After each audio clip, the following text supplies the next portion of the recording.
Hey there people, how's it going? This is Cross the Rubicon channel. What a beautiful day it's been here in North Canterbury in New Zealand today. Been doing a bit of work around the property and it's just been glorious. Chris Hipkins is the new Prime Minister of New Zealand. He's the lesser evil, still evil, but the lesser evil of having Nanaia Mahuta and Willie Jackson, who really are racist, part Maori, elitist, scumbag pigs, the two of them. And I don't mind saying that because, well, it's just the truth. These people are rotten to the core and they are screwing this country over.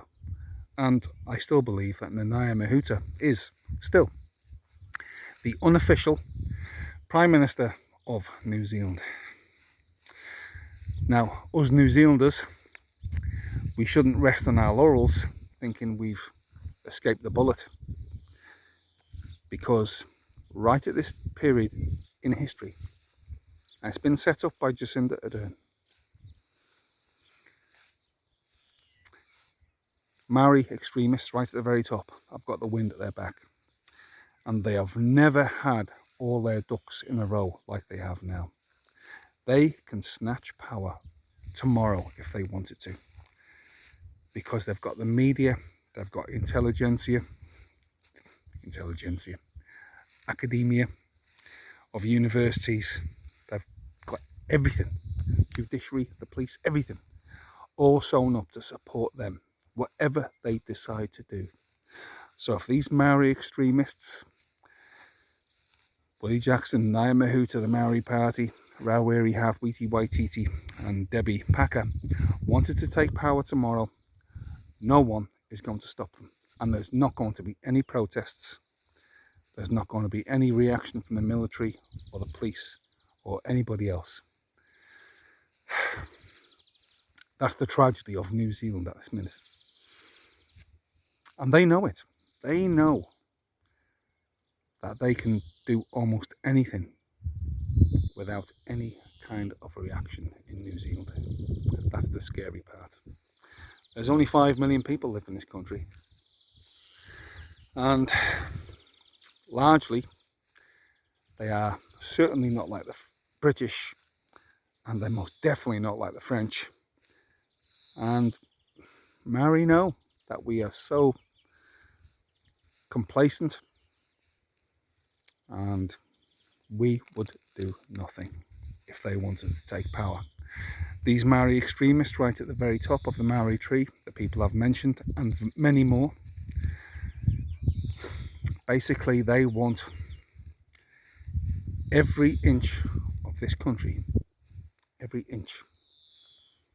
They want to own it.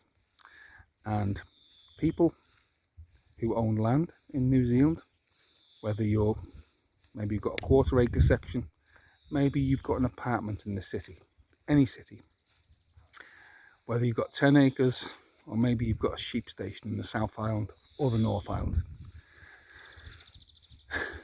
These extremists that want co-governance and much more, they believe that your land, your property, all the riches you've made from that land is theirs. And they, if they can, and they will attempt it, they will come calling one day and they're going to attempt to take it. And like I said, what's scary about it is that they could just succeed, because we've lost our way as non-Maori in New Zealand, and we are terrified to stand up for ourselves, because the vast majority of New Zealanders have been conditioned by the media over many decades to believe it's racist to criticise anything Maori. And that's where we are, and they know. Willie Jackson, Nanaia Mahuta, Rawiri Waititi, Debbie Packer, and many more. They know exactly how it would fall right into their hands if they so decided.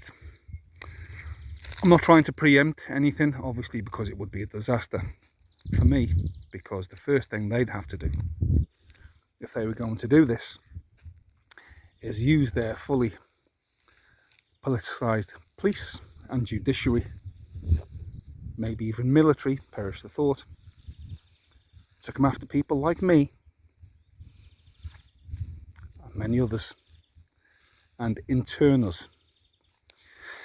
If you don't know what intern means, that's basically put us in a prisoner of war camp, and who knows what they do to us there.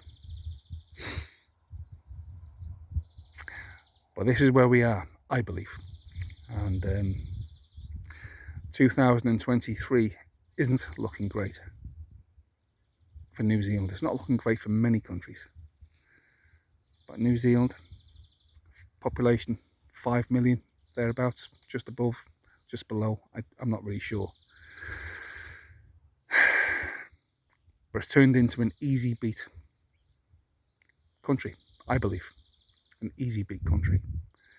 And if these radical extremists of Maoridom wanted to take power, they could take it. It's there for the taking right now. Okay. Oh, just an aside. Sanity for Sweden give me a mention on his channel 2 days ago, I've just been told, and thanks for that to him.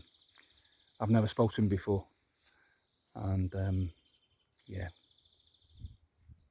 but it's good that Jacinda's gone. Chris Hipkins, well, he's just going to be a no mark. He's just going to be pushed around and bullied by these extremists. Extremist, racist, real racist Maoris, who have only got a little bit of Maori running through their veins. But that doesn't matter how much Maori you've got in New Zealand. Even if you've got one part in 256, you can still be Maori. Anyway, this is Cross the Rubicon. Please like, leave a comment, subscribe to my channel. Share this video everywhere, share my videos everywhere. Subscribe to my Telegram channel too, which is Cross the Rubicon 123.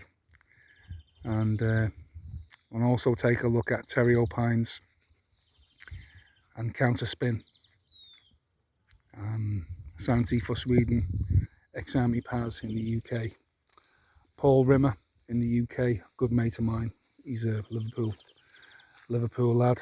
And take a look at these people,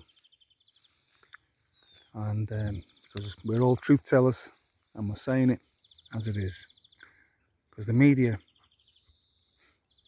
they're committing a crime against us in New Zealand. They're not on our side, they're only on the side of the people who are paying them, and that's the taxpayer. But it's who's controlling that money, and that's the government. And who's controlling the government? It's Nanaia Mahuta and Willie Jackson and the Maori Caucus. Because when they say something and someone disagrees, they just call them racist and everybody hides under the tables. Okay, see you later.